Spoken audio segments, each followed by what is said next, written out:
Hi folks, Paul here, and today I just thought I would do my 5 beginner bushcraft tips. This is a kind of thing that's going around on Facebook at the moment, and I was nominated by Steve and James, so thank you for that, guys. It's been really inspiring seeing all the posts that are going around at the moment of people talking about their 5 beginner tips, and I've been thinking for quite some time about what I would consider my 5 beginner tips, and I don't have this written down, so I'm just kind of working off the top of my head, so apologies if it gets a bit rambly. But I think the first one, the one that kind of most people get faced with when they first start out, is their kit. When I first started out, I didn't have much in the way of money, and I didn't have much in the way of knowledge. And that's kind of, I imagine, where most people start out. And for me, I had a knife, I had a canteen, I had a ferro rod, and I made myself a tarp from black bags and brown sellotape, and that was it. And the reason I bring this up is because there's often a pressure, or there's often this need to have all this kit. You might feel like you need all this kit to be able to go out and have a good time. But as my black bag days would state, it's not really necessary, and you can avoid that pressure. When you're first going out, you're gonna maybe go out and make a fire. You might boil some water and have a cup of tea, and you'll explore the local area, and you might try and pick up a few plants and identify them. And for me, as a beginner, that was about as far as my days went. It was ages before I spent my first overnighter, and so you don't really need to worry about that in the initial startup. And that kind of leads into my second point, which is finding your niche. So for me, my niche was primitive technology. And the reason I got into that was because I would go out, and typical beginner mistake, I would go out and I would leave my knife, for instance, lying somewhere. And I would probably walk miles and miles and miles around it trying to find it. And then eventually I would find it, but during that time I'd be thinking to myself, what would I do if I didn't find this? If my life depended on this, if I was in this situation, how would I make a knife out of natural materials? And so just that little kind of incident started this whole chain of niche in me, which is the primitive skills. And 7 or 8 years later, I've been doing this for a very long time, and I'm lucky enough to be able to kind of teach it and share it now. So when you first go out, you'll spend a lot of time just kind of meandering all over the place, exploring stuff, picking stuff up, and there'll be something that catches your attention, that really inspires you to want to learn more about it.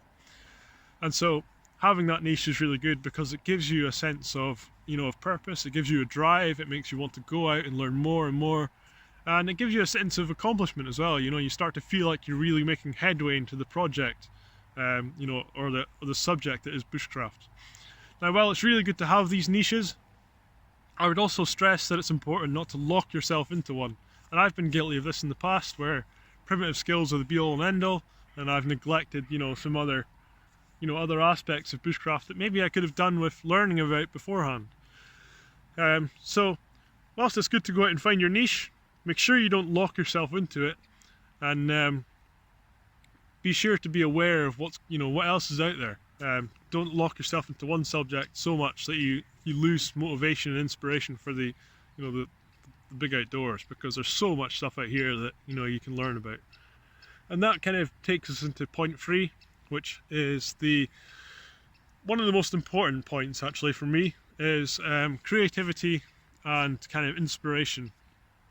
One of the best things you can do as an outdoors person, in my mind, is to have a sense of creativity, or have something that inspires you, for instance. Now, you might think to yourself, that's a bit of a strange one, but having creativity is such an important way of improving your skill set. So you'll have been doing bushcraft for a wee while now at this point, and you'll have covered a lot of the basics probably. And there's only so many videos on Facebook and YouTube that you can watch, and there's only so many books people can be bothered to read.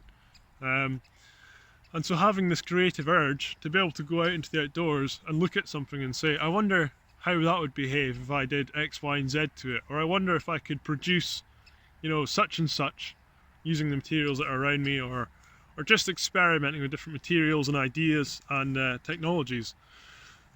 It's a really underestimated way of increasing your knowledge. You know, you go beyond what's written down in books and in videos, and you start discovering stuff for yourself. And when you start discovering stuff for yourself, then you really start to round out your progress as a bushcrafter. I think that's, you know, incredibly important. And that leads me on to number 4. So number 4 for me is being able to share what you've learned with other people.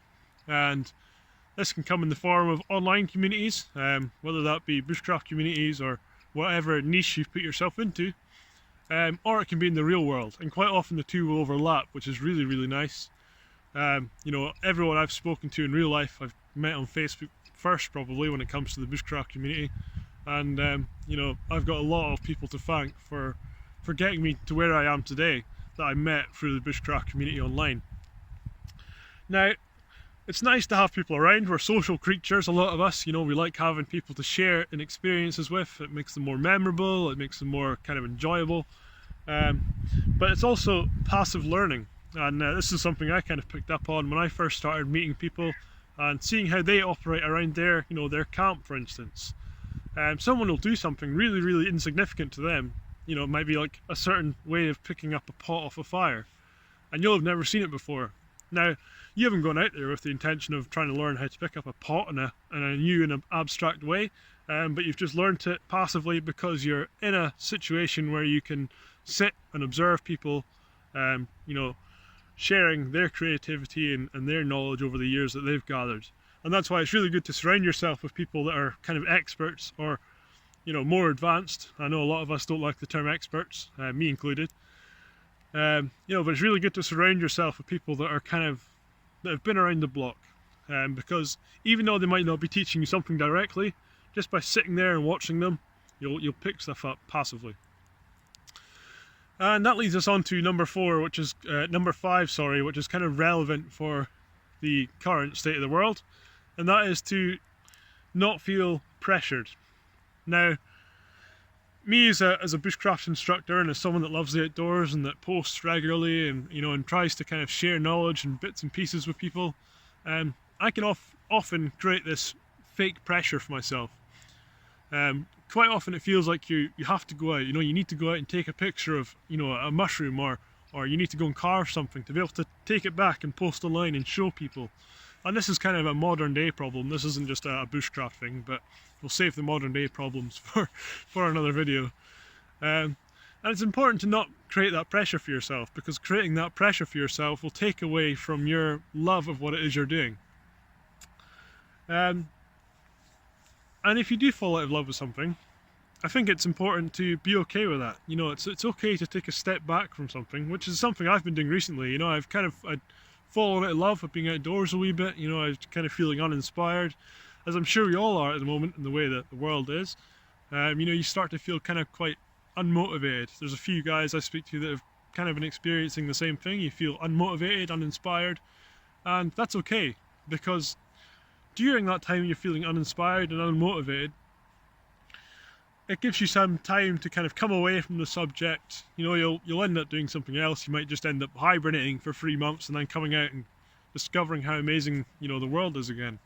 And that's kind of what's happened for me personally. You know, I kind of came away from it for a wee while, and I've come back to it, and now I'm as in love with it again as I ever was.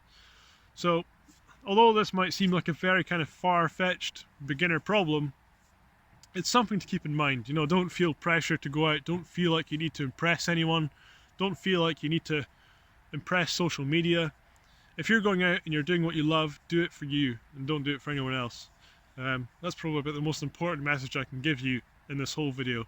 You know, do what you love, do it for you, and everything else will follow naturally afterwards. You'll want to share it with people, you'll want to teach people, you'll want to learn more, and so it'll just snowball from there. So that's going to do it, guys. I know it's been a long kind of rambly video. I know John will have broken out his digestives, and I'm just going to head off home and do the same thing. But thank you for taking the time to watch this if you've gotten this far. I hope these tips have helped, and I hope they kind of inspire people to kind of think about how it is they approach the outdoors, and hopefully our paths will cross out here in the big bad world someday. But until then, all the best.